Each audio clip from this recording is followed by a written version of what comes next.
1804. Bonaparte se couronne lui-même empereur des Français sous le nom de Napoléon Ier. Le titre consacré n'est pas dû au hasard, empereur des Français n'est plus roi de France. Cela marque une rupture avec l'Ancien Régime. Le gouvernement de la République est confié solennellement à un empereur.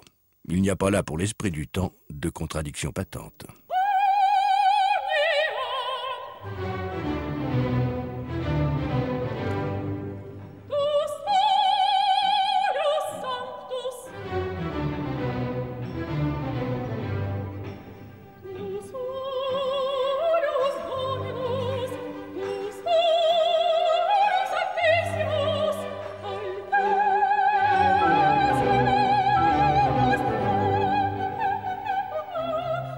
Pour marquer cette nouvelle page de l'histoire, l'empereur charge le peintre David de créer, pour la postérité, des images de son pouvoir.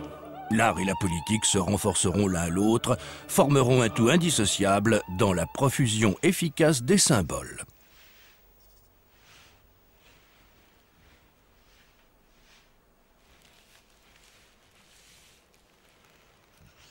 Le jour du sacre, le 2 décembre 1804, David s'installe dans les tribunes de Notre-Dame.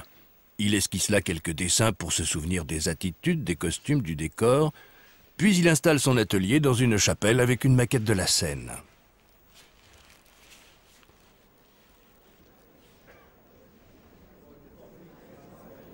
Il a mis en scène les principaux personnages de la cérémonie.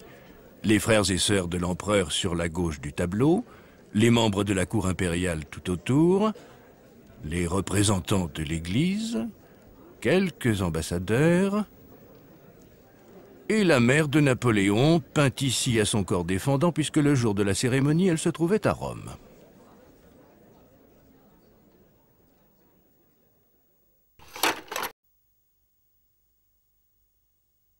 Il rencontre Joséphine, qui comptait beaucoup de relations parmi les gens de pouvoir. C'est le deuxième personnage du tableau. David la peint un peu plus jeune qu'elle ne l'était réellement. La famille Bonaparte l'appréciait peu, la jugeait très volage. Bonaparte est tombé aussitôt amoureux d'elle, bien qu'elle le trompât aux yeux de tous. Elle exerçait d'ailleurs un puissant ascendant sur lui. Pourtant ici, son attitude est de soumission.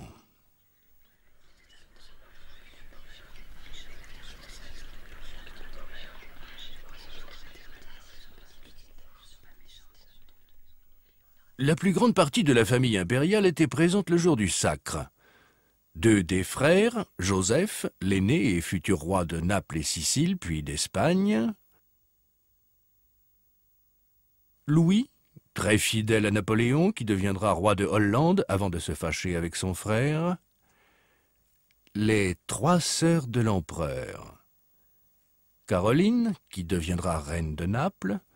Pauline, la préférée de Napoléon, et qui a épousé le prince Borghese l'année précédente, Élisa, la sœur aînée. À leur droite, les épouses des frères. Hortense de Beauharnais, la fille de l'impératrice et épouse de Louis, et Julie, l'épouse de Joseph. Il y a trois absents le jour du sacre. La mère, qui désapprouve le couronnement de Joséphine, et aussi les deux frères, Lucien et Jérôme, en froid avec l'empereur. À droite du tableau, Talleyrand, personnage central de la politique de l'époque. Conseiller en diplomatie de Napoléon, il tentera de freiner les ardeurs de l'empereur vis-à-vis des puissances étrangères, avec des succès inégaux. David s'est aussi représenté à la deuxième tribune, en train de dessiner, entouré de sa femme et de quelques amis et élèves, dont Madame Monger, qui avait fabriqué les figurines de la maquette.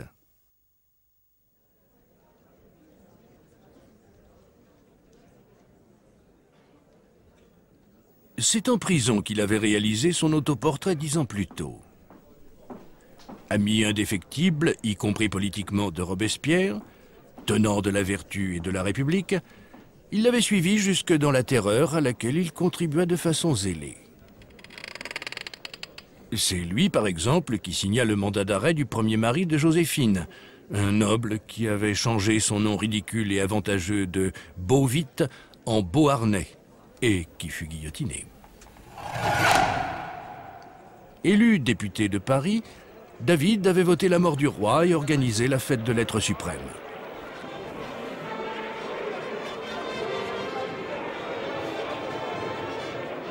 À la fin de la Terreur, Robespierre est guillotiné, David seulement emprisonné.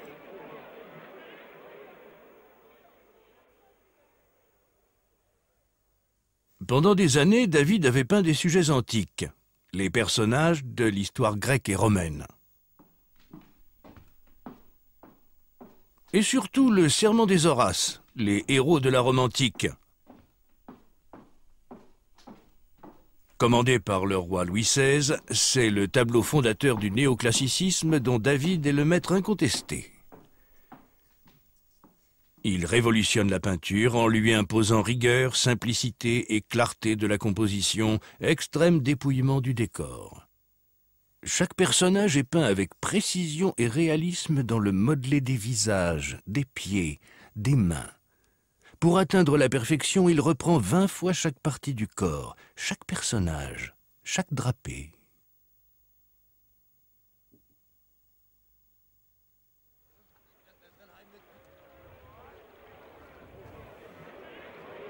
À la Révolution, il entreprend une immense toile jamais achevée, représentant le serment du jeu de paume.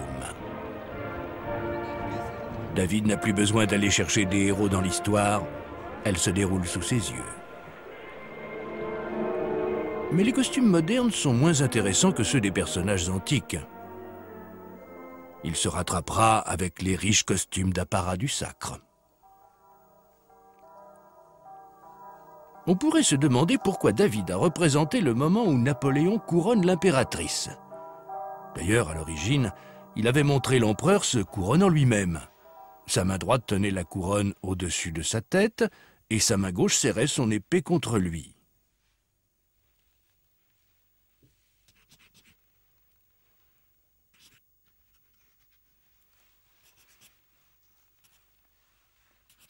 On voit encore très bien le repentir sur la toile. Nul doute que le moment où l'empereur couronne Joséphine le rendait plus chevaleresque. David dessine d'abord sur ses carnets les personnages en pied, et pour les visages, dans son atelier, il les a peints directement sur la toile, pratique qu'il avait inaugurée lors du serment du jeu de paume.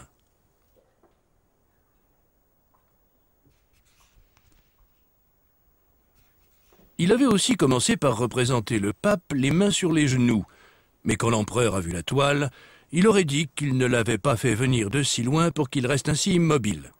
David le fait alors esquisser un geste de bénédiction. On voit le repentir sur la toile. Il a aussi profité de sa présence pour faire son portrait.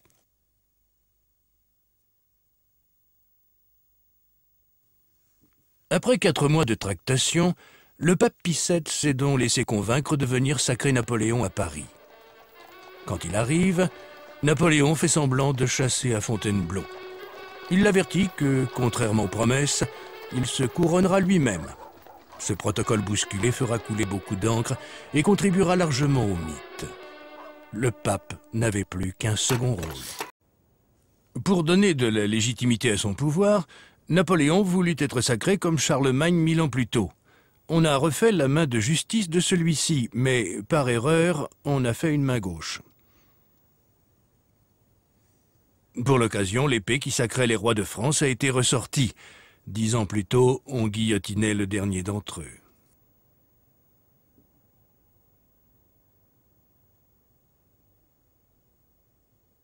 Le jour du sacre, on exhibe aussi le sceptre dit de Charlemagne, qui provient du trésor de Saint-Denis. Une pièce magnifique représentant Charlemagne trônant sur un lys épanoui.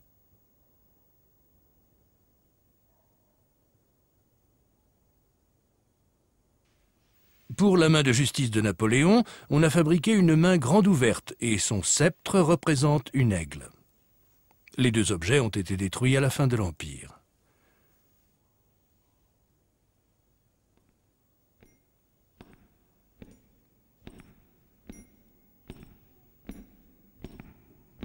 On a aussi créé une fausse couronne dite de Charlemagne, la vraie ayant été détruite à partir d'éléments disparates, des camées anciens et des matériaux nouveaux que l'on a remis rituellement à l'empereur le jour du sacre.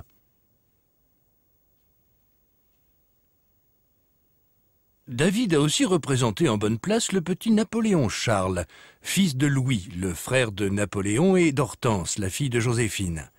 On a bien sûr répandu le bruit que Napoléon était le père de l'enfant. Il l'avait en tout cas adopté pour en faire son successeur, puisque Joséphine ne pouvait plus avoir d'enfant, ce qui écartait ses propres frères. Mais le petit est mort peu de temps après, et son frère deviendra plus tard Napoléon III.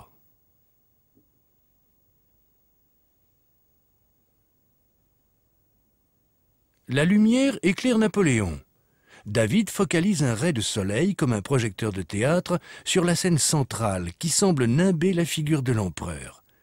Elle éclaire ainsi ceux qui l'entourent devant l'autel, se répartissant sur les autres de manière très diffuse. Ceux qui sont vus de dos sont d'ailleurs en contre-jour. En toute logique, les personnages des tribunes sont placés de plus en plus dans la pénombre à mesure que l'on monte et s'éloigne du chœur.